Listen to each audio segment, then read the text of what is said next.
درود، خیلی خوش اومدیم به این ویدیو. داخل این ویدیو قرار بهتون یاد بدم چجوری لانچر و بدلاین رو دوباره به کار بندازید و بدلاین رو از لانچر خودش لانچ کنید، نه از لانچر لونار. اگه خبر ندارید قضیه چیه، لونار لانچر بدلاین رو بسته و آره فقط میتونید از داخل لونار کلاینت بدلاین رو لانچ کنید و من اومدم این مشکل رو برطرف کنم براتون.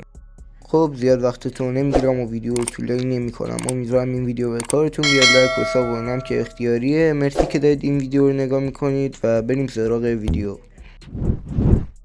من هر چیزی که شما برای ران کردن این ورژن بدلاین میخواید رو گذاشتم، از جمله این فایل ورژن قبل از لونار آپدیت. این فایل رو شما دانلود میکنم نکس و اینا هم کاری که همون بلدیم انجام بدیم. حالا وقتی دانلود شد گزینه ران بدلاین کلاینت رو آف میکنید و گزینه فینیش رو میزنید.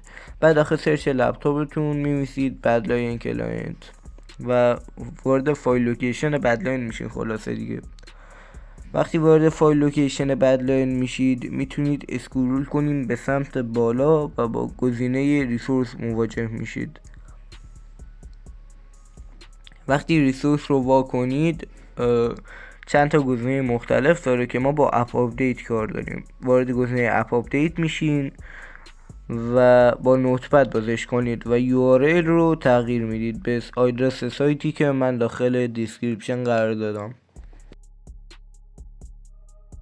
بعدش از بخش فایل گزینه سیو رو میزنید و میتونید برنامه ها رو ببندید. حالا بدلاین رو سرچ کنید و گزینه اوپن رو بزنید که بدلاین براتون لانچ بشه.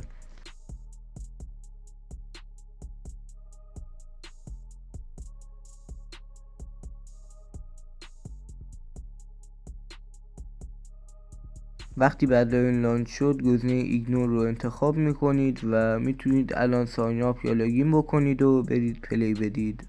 وقتی داخل اکانت ماینکرافتتون لاگین کردید اینجا گزینه اسکیپ رو میزنید و حالا میتونید مثل قدیم با لانچر بدلاین پلی بدید.